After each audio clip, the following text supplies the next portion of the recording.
Hello അസ്സാം വലൈക്കും.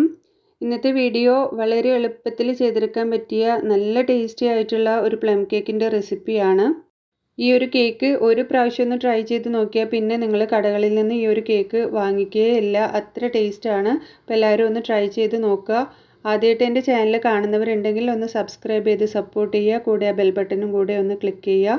ഇനി ഈ ഒരു കേക്ക് ഉണ്ടാക്കാനായിട്ട് ഒരു പാനിലേക്ക് 1/2 കപ്പ് പഞ്ചസാര ഇട്ട് കൊടുക്കാം. അപ്പോൾ ഇതിലേക്ക് വെള്ളമൊന്നും ഒഴിച്ച് കൊടുക്കണ്ട. തീ ചെറുതാക്കി വെച്ച് കൊടുത്തിട്ട് ഇതൊന്ന് ബ്രൗൺ ആയിട്ട് വരുമ്പോൾ നമുക്ക് ഇതേപോലെ ഒന്ന് ജസ്റ്റ് ഒന്ന് മിക്സ് ചെയ്തിട്ട് കൊടുക്കാം. അപ്പോൾ ഇത് തന്നെ മെൽറ്റായിട്ട് വന്നോളും.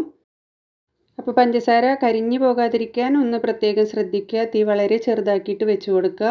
ഇനി ഇതിലേക്ക് ഒരു 1/2 കപ്പ് വെള്ളം ഒഴിച്ചു കൊടുക്കാം. ഞാനിവിടെ സാധാ പച്ചവെള്ളം തന്നെയാണ് ഒഴിച്ചു കൊടുക്കുന്നത്. അത് കുറേശ്ശെയായിട്ട് ഒഴിച്ചു കൊടുക്കുക, കാരണം ഒന്നിച്ച് ഒഴിച്ചു കൊടുത്താൽ അത് പെട്ടെന്ന് മുഖത്തേക്കൊക്കെ വരാനുള്ള ചാൻസ് ഉണ്ട്. അപ്പോൾ ശ്രദ്ധിച്ച് കുറേശ്ശെയായിട്ട് ഒരു 1/2 കപ്പ് വെള്ളം ഇതിലേക്ക് ഒഴിച്ചു കൊടുക്കുക. അപ്പോൾ നമ്മൾ വെള്ളം ഒഴിച്ച് കൊടുത്താൽ പഞ്ചസാര ഇതേപോലെ കട്ട പിടിച്ചിട്ടുണ്ടാവും. അത് കുഴപ്പമില്ല. ഇത് നന്നായി തിളച്ച് വരുമ്പോൾ ഇത് നന്നായിട്ട് ഉരുക്കിയിട്ടുണ്ടാവും. ഇനി ഇതുപോലെ മെൽറ്റായി വന്നാൽ നമുക്ക് ഇതിലേക്ക് ഡ്രൈ ഫ്രൂട്ട്സ് ഇട്ട് കൊടുക്കാം. ഇതിലേക്കിപ്പോൾ ഞാൻ കറുത്ത മുന്തിരിയും വെളുത്ത മുന്തിരിയും പിന്നെ ഈത്തപ്പഴവും ടൂട്ടി ഫ്രൂട്ടിയാണ് എടുത്തിട്ടുള്ളത്. നിങ്ങൾക്ക് വേണമെങ്കിൽ ഇതിൽ നട്ട്സും കൂടെ ആഡ് ചെയ്ത് കൊടുക്കാം. അപ്പോൾ ഈ ഡ്രൈ ഫ്രൂട്ട്സിന് പ്രത്യേകിച്ച് അളവൊന്നുമില്ല, കൂടുതൽ ഇട്ട് കൊടുത്താൽ കൂടുതൽ ടേസ്റ്റ് ഉണ്ടാവും. അപ്പോൾ ഏകദേശം ഒരു 1/2 കപ്പ് വീതം എല്ലാ ഡ്രൈ ഫ്രൂട്ട്സും നമുക്ക് എടുക്കാം. കൂടുതൽ ചേർക്കണമെങ്കിൽ അങ്ങനെയും ചേർത്ത് കൊടുക്കാം. ഇനിയിപ്പോൾ ഇത് നന്നായിട്ടൊന്ന് തിളച്ച് വറ്റി വന്നാൽ നമുക്ക് തീ ഓഫ് ചെയ്യാം. അപ്പോൾ മുഴുവനായിട്ട് വറ്റിക്കേണ്ട, ഈ ഒരു സ്റ്റേജിൽ നമുക്ക് തീ ഓഫ് ചെയ്യാം. ഇനി ഇത് ചൂടാറി കഴിയുമ്പോൾ ഇത് തിക്കായിട്ട് വരും. ഇനിയിപ്പോൾ ഇത് നന്നായിട്ടൊന്ന് തണുക്കാനായിട്ട് നമുക്ക് മാറ്റി വെക്കാം. ഇനി ആ ഒരു സമയം കൊണ്ട് നമുക്ക് മിക്സിയുടെ ജാറിലേക്ക് ഒരു 1/4 കപ്പ് പഞ്ചസാരയും കൂടി ഇട്ട് കൊടുക്കാം. ഇനി ഇതിലേക്കൊരു 2 ഏലക്കായും 2 ഗ്രാമ്പുവും 2 പട്ടയും ഇട്ട് കൊടുക്കുക. അപ്പോൾ എൻ്റെ കയ്യിൽ പട്ട ഇല്ലാത്തതുകൊണ്ട് ഞാനൊരു 1/2 ടീസ്പൂൺ കറുകപ്പട്ടയുടെ പൊടിയാണ് ഇട്ട് കൊടുത്തത്. എന്നിട്ട് നമുക്കിതൊന്ന് നന്നായിട്ടൊന്ന് പൊടിച്ചെടുക്കാം. ഇനി ആ ഒരു പൊടിച്ചെടുത്ത പഞ്ചസാരയിലേക്ക് നമുക്ക് 2 കോഴിമുട്ടയും 1 ടീസ്പൂൺ വാനില എസൻസും കൂടി ചേർത്ത് കൊടുക്കാം. ഇനിയിപ്പോൾ ഇതിലേക്ക് ഒരു 1/4 കപ്പ് ഓയിലും കൂടെ ഒഴിച്ചു കൊടുക്കാം. ഇനി ഓയിലിന് പകരം നിങ്ങൾക്ക് ബട്ടർ കയ്യിലുണ്ടെങ്കിൽ അത് മെൽറ്റ് ചെയ്തിട്ട് അത് ഒഴിച്ചു കൊടുത്താൽ കൂടുതൽ ടേസ്റ്റ് ഉണ്ടാവും. ഇനി ഒരു ബൗളിലേക്ക് ഡ്രൈ ഫ്രൂട്ട്സിൻ്റെ മിക്സ് ഇട്ട് കൊടുക്കാം. അപ്പോൾ ഇത് നല്ലപോലെ തണുത്തതിന് ശേഷം വേണം നമ്മൾ ഇട്ട് കൊടുക്കാനായിട്ട്. തണുത്ത് കഴിഞ്ഞാൽ ഇതേപോലെ തിക്കായിട്ട് വന്നിട്ടുണ്ടാകും. ഇനി നമ്മൾ അടിച്ചു വെച്ചിരിക്കുന്ന കോഴിമുട്ടയുടെ മിക്സ് നമുക്കിതിലേക്ക് ഒഴിച്ചു കൊടുക്കാം. ഇനി ഇത് നല്ലപോലെ ഒന്ന് മിക്സ് ആക്കിയിട്ട് എടുക്കാം. ഈ ഡ്രൈ ഫ്രൂട്ട്സും കോഴിമുട്ടയുടെ മിക്സും കൂടെ നല്ലപോലെ മിക്സ് ആക്കി കൊടുക്കാം. ഇനി ഇത് നന്നായിട്ട് മിക്സാക്കി എടുത്തതിന് ശേഷം ഒരു അരിപ്പയിലേക്ക് 1/4 കപ്പ് മൈദ ഇട്ട് കൊടുക്കാം. ഇനി 1 teaspoon baking powder, 1/4 teaspoon baking soda, 1/4 teaspoon ഉപ്പും കൂടി ചേർത്തിട്ട് നമുക്ക് ഇതൊന്ന് അരിച്ചിട്ട് ഇതിലേക്ക് ചേർത്ത് കൊടുക്കാം. അപ്പോൾ ആദ്യം പൊടിയുടെ പകുതിയോളം ഇതിലേക്ക് അരിച്ചിട്ട് കൊടുക്കുക. ഇനി ഇതൊന്ന് മിക്സാക്കി എടുത്തതിന് ശേഷം നമുക്ക് ബാക്കി പകുതി പൊടി കൂടെ ഇതിലേക്ക് ചേർത്ത് കൊടുക്കാം. അപ്പോൾ ആദ്യം തന്നെ നമ്മൾ മുഴുവനായിട്ട് പൊടി ഇട്ട് കൊടുത്താൽ നമുക്കിത് മിക്സ് ചെയ്തെടുക്കാനൊക്കെ നല്ല ബുദ്ധിമുട്ടാവും. അപ്പോൾ ഇതേപോലെ മിക്സാക്കി കൊടുത്തതിന് ശേഷം നമുക്ക് ബാക്കി പകുതി പൊടി കൂടെ നമുക്കിതിലേക്ക് ചേർത്ത് കൊടുക്കാം. അപ്പോൾ ഇനി ഇതും കൂടെ ഒന്ന് നന്നായിട്ടൊന്ന് മിക്സ് ചെയ്തിട്ട് എടുക്കാം. അപ്പോൾ നല്ല തിക്കായിട്ടുള്ള ഒരു ബാറ്ററാണ് നമുക്ക് വേണ്ടത്. ഇനിയിപ്പോൾ ഒരുപാട് കട്ടി കൂടിപ്പോയെന്ന് നിങ്ങൾക്ക് തോന്നുകയാണെങ്കിൽ കുറച്ച് പാലും കൂടെ ചേർത്ത് കൊടുത്താൽ മതി. അപ്പോൾ ഈ ഒരു കട്ടിയിൽ നമുക്ക് ബാറ്റർ റെഡിയാക്കി എടുക്കാം. അപ്പോൾ ഈ ഒരു അളവിൽ എടുത്തു കഴിഞ്ഞാൽ നമുക്കിത് കറക്റ്റായിരിക്കും.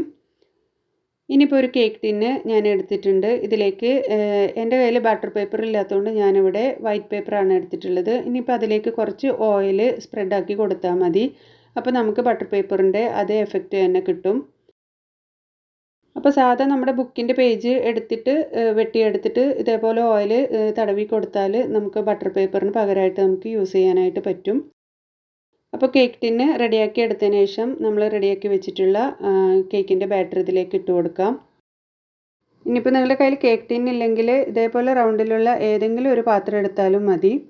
ഇനിയിപ്പോൾ ഈവനായിട്ട് നമുക്കിത് എല്ലാ ഭാഗത്തേക്കൊന്ന് സ്പ്രെഡാക്കി കൊടുത്തതിന് ശേഷം ഇത് 2-3 പ്രാവശ്യം ഒന്ന് നന്നായിട്ടൊന്ന് ടാപ്പ് ചെയ്ത് കൊടുക്കുക. അപ്പോൾ എയർ ഹോളൊക്കെ ഉണ്ടെങ്കിൽ അതൊന്ന് പോകാൻ വേണ്ടിയിട്ടാണ് നമ്മളിങ്ങനെ ടാപ്പ് ചെയ്ത് കൊടുക്കുന്നത്. ഇനിയിപ്പോൾ ഇതിൻ്റെ മുകളിലായിട്ട് കുറച്ച് നട്ട്സും ചെറിയൊക്കെ വെച്ച് കൊടുക്കാം. അപ്പോൾ നിങ്ങളുടെ കയ്യിൽ നട്ട്സ് മാത്രമുള്ളെങ്കിൽ അത് മാത്രം വെച്ച് കൊടുത്താലും മതി. ഇനി ഞാനിവിടെ കുറച്ച് ചെറിയും ടൂട്ടി ഫ്രൂട്ടിയും കൂടെ ഇതിൻ്റെ മുകളിലായിട്ട് ഇട്ട് കൊടുക്കുന്നുണ്ട്. ഇനിയിപ്പോൾ ഞാനിവിടെ ബേക്ക് ചെയ്തെടുക്കുന്നത് ഗ്യാസ് സ്റ്റോപ്പിൽ വെച്ചിട്ടാണ്. അപ്പോൾ ഇതേപോലെ ഒരു പാത്രം ഒരു 10 മിനിറ്റ് മുന്നേ ഹൈ ഫ്ലെയിമിൽ നന്നായിട്ടൊന്ന് ചൂടാക്കി എടുത്തതിന് ശേഷം ഒരു റിങ് വെച്ച് കൊടുത്തിട്ട് ഈ കേക്കിൻ്റെ ബാറ്റർ നമുക്ക് ഇതിലേക്ക് ഇറക്കി വെക്കാം. അപ്പോൾ ആദ്യത്തെ ഒരു 15 മിനിറ്റ് ഹൈ ഫ്ലെയിമിൽ വെച്ചിട്ട് തന്നെ നമ്മൾ ഈ ഒരു കേക്ക് ബേക്ക് ചെയ്തെടുക്കുക. അതിനുശേഷം ലോ ഫ്ലെയിമിൽ വെച്ച് കൊടുത്തിട്ട് ഏകദേശം ഒരു മണിക്കൂറാവും ഇതൊന്ന് ബേക്ക് ചെയ്തിട്ട് കിട്ടാനായിട്ട്. അപ്പോൾ ഇനി കേക്കിൻ്റെ ഉൾവശമൊക്കെ ഒന്ന് വെന്തിട്ടുണ്ടോ നോക്കാനായിട്ട് ഇതേപോലെ നമുക്കൊന്ന് കുത്തി നോക്കാം.